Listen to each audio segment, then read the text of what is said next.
Ara había llegado al pueblo de Dust Devil Creek para morir, quizá no en cuerpo, pero sí en espíritu. Había firmado el contrato de novia por correo, no por amor ni por una nueva vida, sino por un lugar tranquilo donde dejar que su dolor hiciera su trabajo, donde vaciarse por completo hasta que no quedara nada de la mujer que había enterrado a su propio hijo pequeño. Pero el hombre con el que debía casarse, un granjero llamado Yedodia, había muerto de fiebre una semana antes de que llegara su diligencia, dejándola sin nada más que un polvoriento billete de tren y el eco hueco de una promesa. El Consejo Municipal, liderado por el imperioso juez Thorne, la había declarado vagabunda. Una carga iba a ser enviada de vuelta en la siguiente diligencia hacia el este. Su vida era un libro cerrado, cuyas últimas páginas estaban llenas de fracaso. White Dollar estaba de pie en la parte trasera de la plaza del pueblo, un fantasma entre los vivos, esperando su exilio, cuando comenzó la subasta. No era de ganado ni de tierras, sino de personas. 3 niñas pequeñas hermanas estaban de pie en la plataforma de madera, donde normalmente se sentenciaba a los criminales. Eran las huérfanas Miller, Lelish, la Mayo Ere, de 10 años, con los brazos protectores alrededor de sus 2 hermanas menores. Daisy, una niña de 7 años, que agarraba con fuerza una muñeca de trapo gastada, y Rosie, de apenas 5 años, con el rostro manchado de lágrimas y suciedad. Sus padres habían perecido en un repentino incendio que había consumido su pequeña y humilde granja al borde del valle. La multitud permanecía en silencio, un silencio pesado y vergonzoso que se adhería al aire como el polvo. L.J. Thorne, un hombre cuya presencia era tan imponente y oscura como una nube de tormenta, estaba de pie junto al subastador. Su rostro, una máscara de benevolencia depredadora, observaba a la multitud. Su voz resonó reposant de piedad.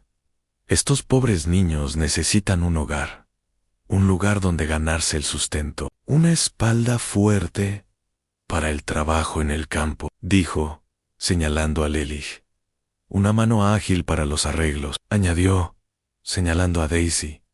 Y bueno, la pequeña come, supongo. Una risa cruel recorrió a los hombres que estaban al frente. El plan de Thorne era claro y monstruoso en separarlos, romper el último vínculo que tenían en este mundo. Quería sus tierras, un pedazo de tierra agrietada e inútil que bordeaba su vasto rancho. Al declararlos tutelados por el pueblo y subastar su mano de obra, podría quedarse con la escritura por impuestos impagados. Nadie se atrevió a pujar. El miedo al juez Thorne era la ley en Dust Devil Creek.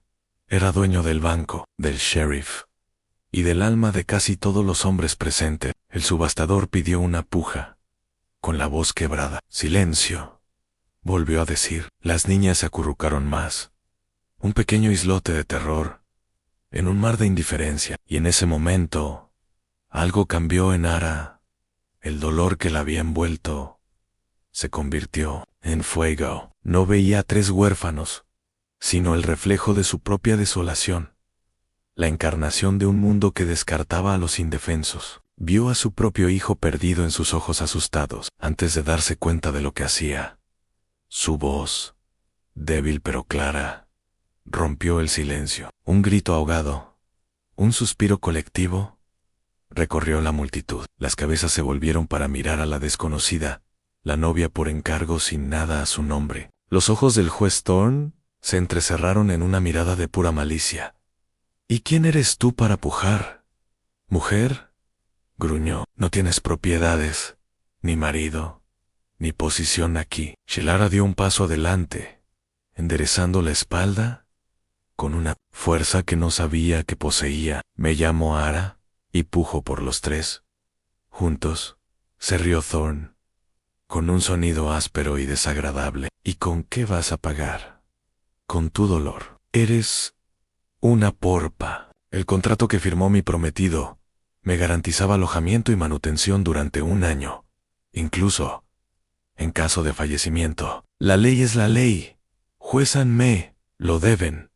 Lo usaré para mantenerlas. No sabía si eso era cierto, pero lo dijo con tal convicción que un murmullo de incertidumbre recorrió la multitud. El rostro de Thorn se contorsionó de furia. Había sido desafiado públicamente. Retroceder era mostrar debilidad, pero aceptar era concederle una pizca de legitimidad.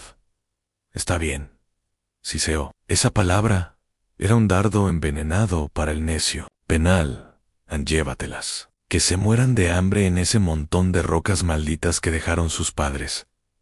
Será un final adecuado. El subastador golpeó su mazo y la terrible experiencia terminó. Ara caminó hacia la plataforma, con el corazón latiéndole con fuerza contra las costillas. Lily, Daisy y Rosé la miraban con los ojos muy abiertos, con una mezcla de miedo y un frágil y aterrador destello de esperanza. Cuando extendió la mano, no como una ama, sino como una igual, supo que su vida ya no se trataba de acabar.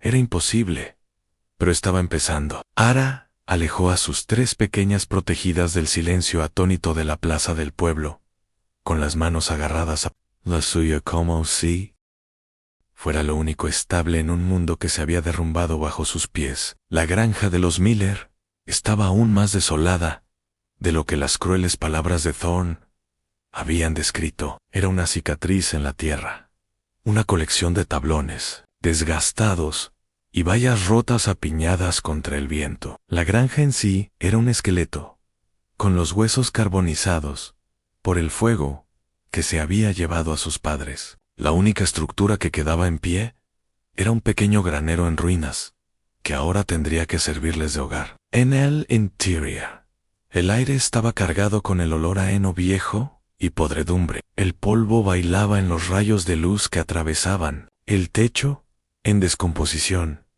Eso era todo. Esa era la fortaleza que había reclamado para ellos. Si estuvieras en el lugar de Ar, enfrentándote a unas circunstancias tan imposibles, ¿qué sería lo primero que harías? Cuéntamelo en los comentarios. Esa primera noche, se acurrucaron juntos bajo una manta raída, con el vasto y solitario silencio de la pradera presionándolos. Por primera vez, Era sintió el peso aplastante de su decisión.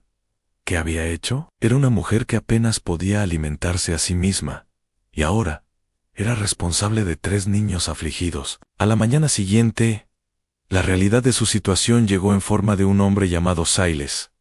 Era el capataz del juez Thorn, un hombre de hombros anchos, con manos como cuero gastado, y ojos que reflejaban una profunda tristeza conflictiva. Se acercó al granero a caballo, proyectando una sombra larga y amenazante sobre la puerta. «Me envía el juez», dijo con voz monótona, evitando la mirada de Hera.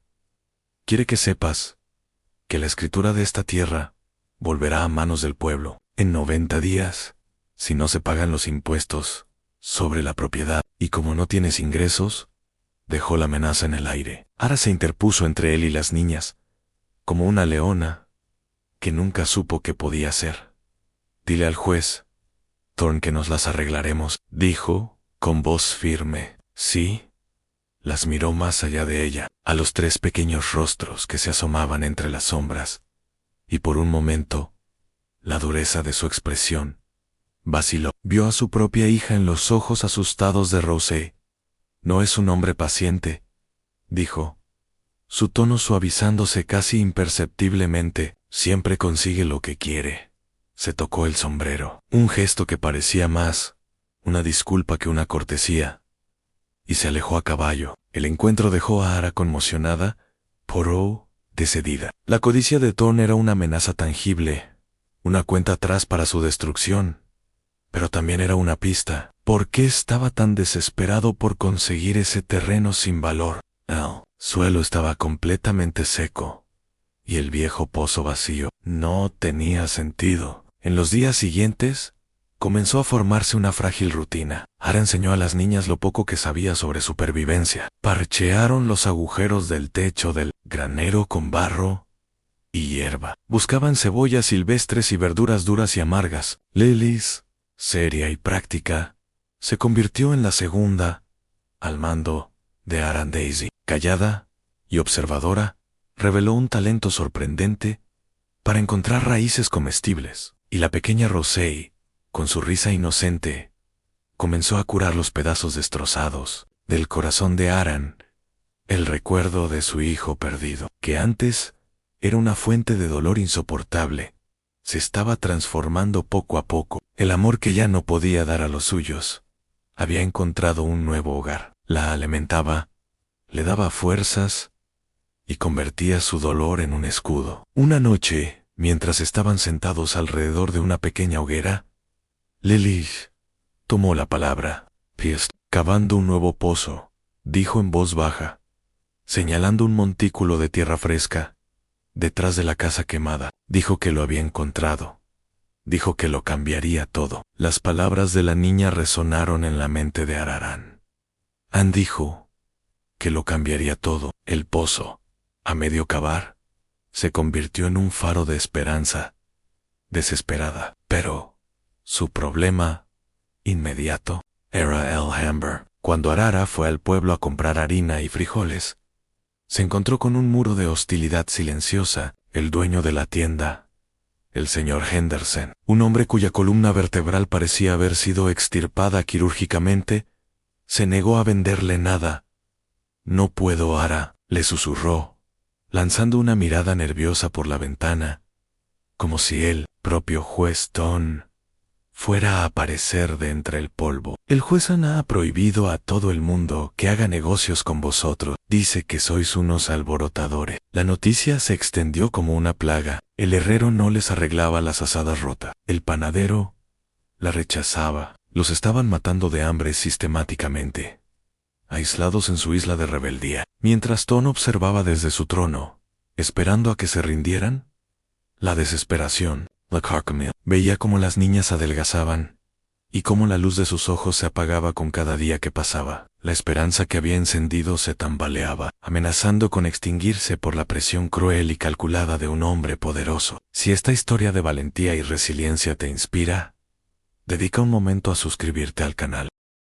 Tu apoyo nos ayuda a contar más historias como esta. Esa noche, con la luna como única testigo, Ara cogió una pala y se dirigió al lugar que Lilith le había indicado. La tierra estaba dura, implacable. Sus manos, suaves y poco acostumbrada a ese tipo de trabajo, se llenaron rápidamente de ampollas y sangraron. Cavó durante horas, impulsada por una energía frenética. El rítmico rasguño de la pala era una plegaria contra la desesperación. Lilith, incapaz de dormir, se unió a ella y la ayudó con sus pequeñas manos a quitar la tierra suelta, en silencio, con una determinación compartida y tácita entre ellas. Justo cuando los primeros rayos del amanecer pintaban el cielo oriental, la pala golpeó algo duro. No era una roca. Con el corazón latiendo con fuerza, Ara se arrodilló y arañó la tierra. Era una pequeña caja con bordes metálicos. Con manos temblorosas, la sacó. Era pesada, sellada por el óxido y el tiempo. Dentro del granero, con Daisy y Rose mirando, conteniendo la respiración, Ara abrió la tapa. No contenía oro ni joyas. Contenía algo mucho más valioso. En la parte superior había una carta escrita con una letra firme y clara. Era del padre de la niña, Thomas Miller. A quien encuentre esto, comenzaba.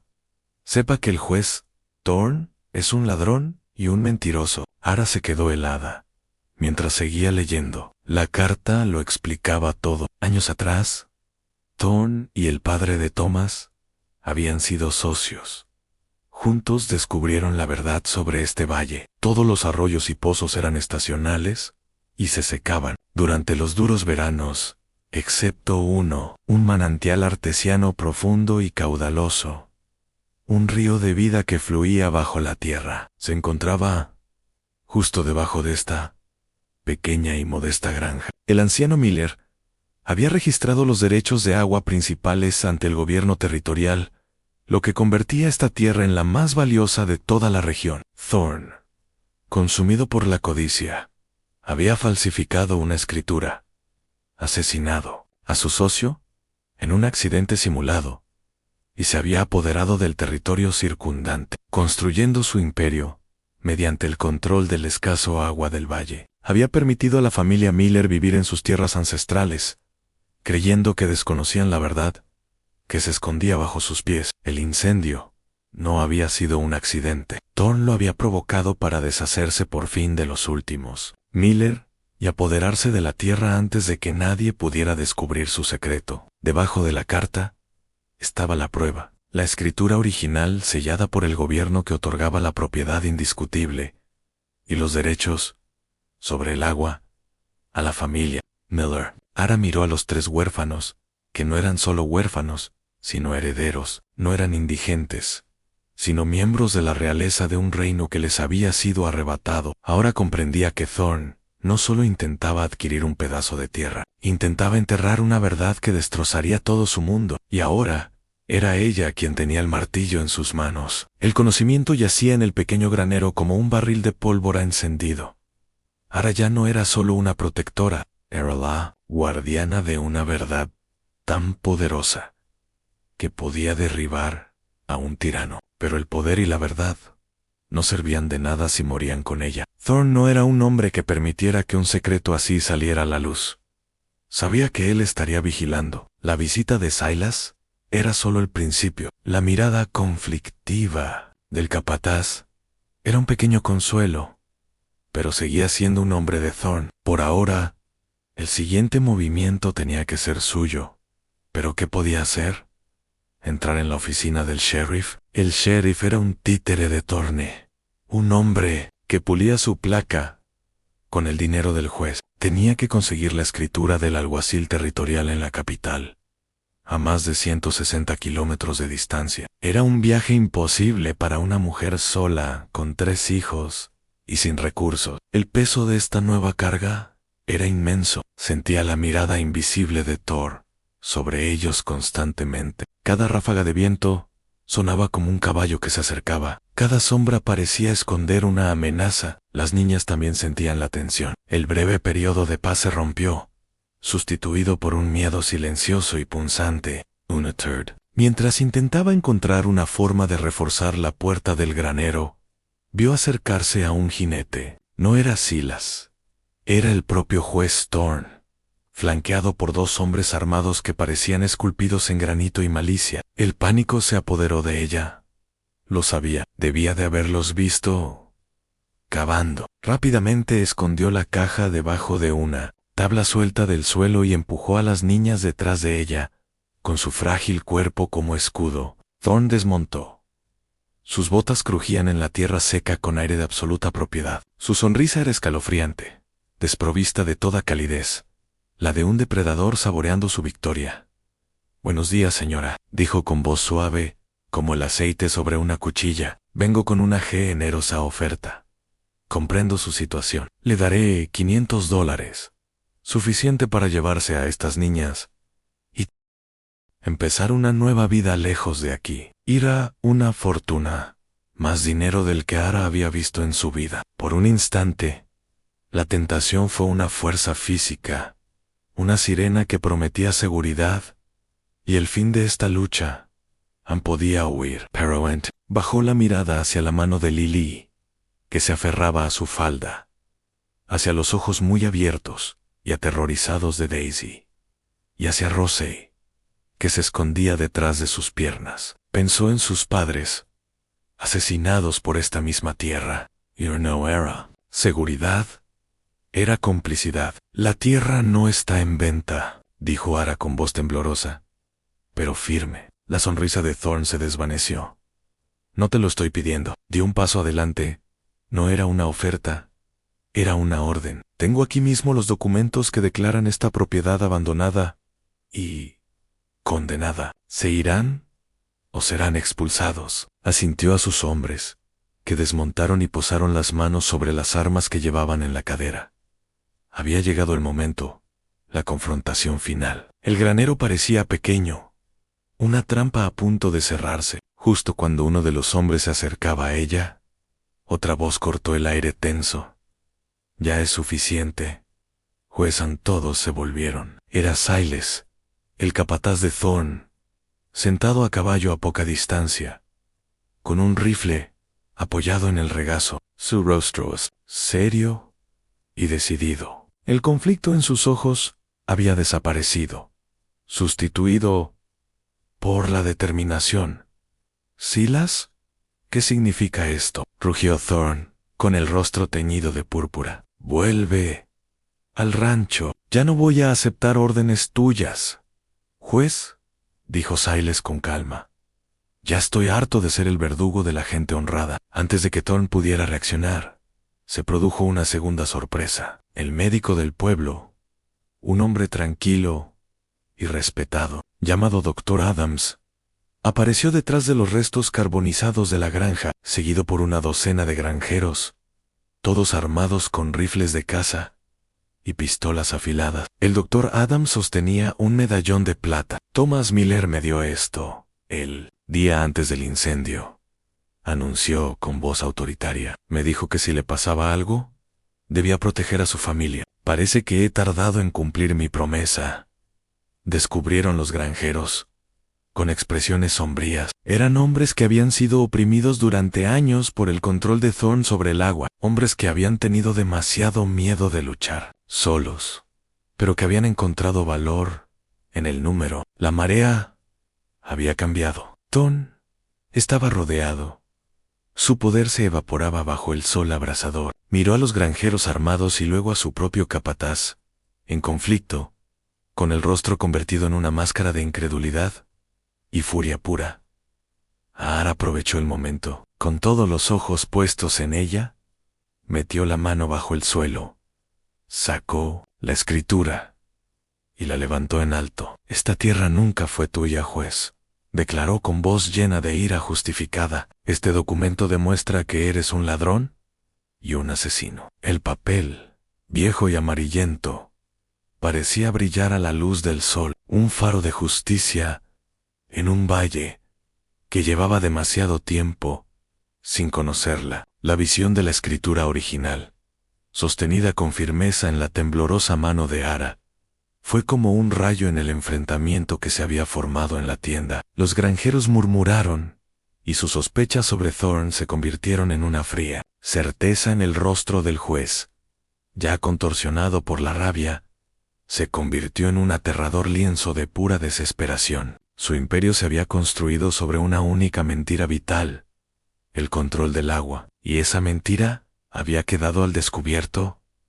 Ya no era un juez, era solo un hombre, un animal acorralado a punto de perderlo todo. Con un rugido gutural, Thorne sacó una pistola de su abrigo, con los ojos desorbitados. Ese papel no significa nada. Esta tierra es mía, gritó, apuntando con el arma no a los hombres armados, sino a los niños. Fue un acto final y despreciable de un cobarde. Pero antes de que pudiera apretar el gatillo, Silas se movió con una velocidad sorprendente. Espoleó su caballo y con un movimiento fluido blandió la culata de su rifle, golpeando el brazo de Thorne con un crujido repugnante. La pistola salió volando de las manos del juez y cayó al suelo. Thorne gritó de dolor y furia, agarrándose al brazo roto. Sus dos matones, al ver a su jefe desarmado y en inferioridad numérica, intercambiaron una mirada nerviosa. Les pagaban por intimidar, no por librar una batalla que estaban seguros de perder. Lentamente, levantaron las manos en señal de rendición. El Dr. Adams dio un paso adelante, con el rostro sombrío. Se acabó, Thorne.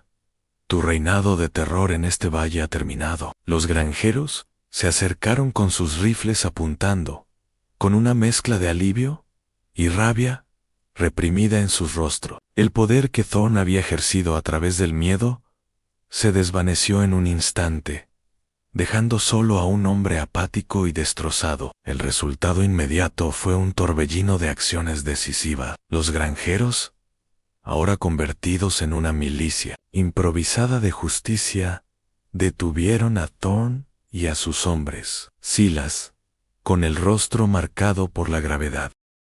Tissue Decision encontró al sheriff acobardado en su oficina y le informó con calma que había una nueva ley en Devil Creek, la ley de la decencia. Se confiscaron los registros fraudulentos de la propiedad en el ayuntamiento y el Dr. Adams, que también había sido magistrado a tiempo parcial de la ciudad, antes de que la corrupción de Thorne lo expulsara, inició el proceso legal para restaurar lo que había sido robado. La noticia se extendió por el valle como un fuego purificador. Las familias que se habían visto obligadas a vender sus tierras a Thorne por unos centavos, las familias que habían pagado sus exorbitantes tarifas de agua durante años, vieron una vía para la restitución. El descubrimiento del manantial artesiano bajo la granja Miller no provocó envidia, trajo la liberación, con los derechos sobre el agua pertenecientes a los herederos Miller y a Elra como su guardiana. El monopolio se rompió. Hizo una promesa pública con el Dr. Adams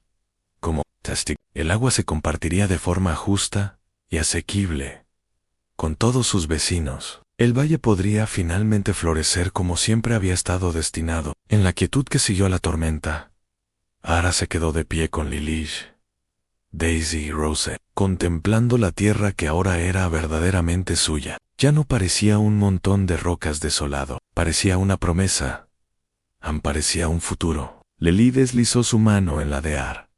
«Has sido valiente», susurró, con voz llena de admiración. Ar miró a las tres niñas, sus tres hijas en todo menos en la sangre, y sintió una oleada de amor tan intensa que le cortó la respiración.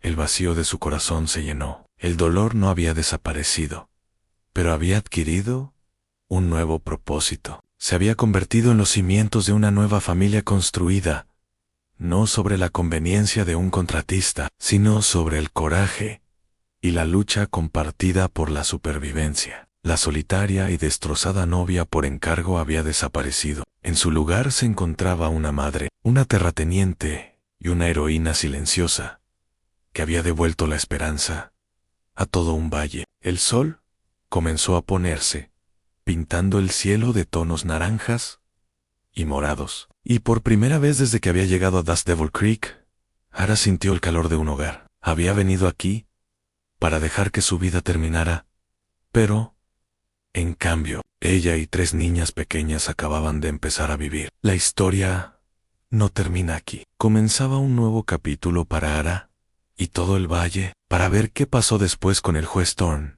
y cómo se reconstruyó la comunidad HAZ Click. En el vídeo que se muestra ahora en tu pantalla,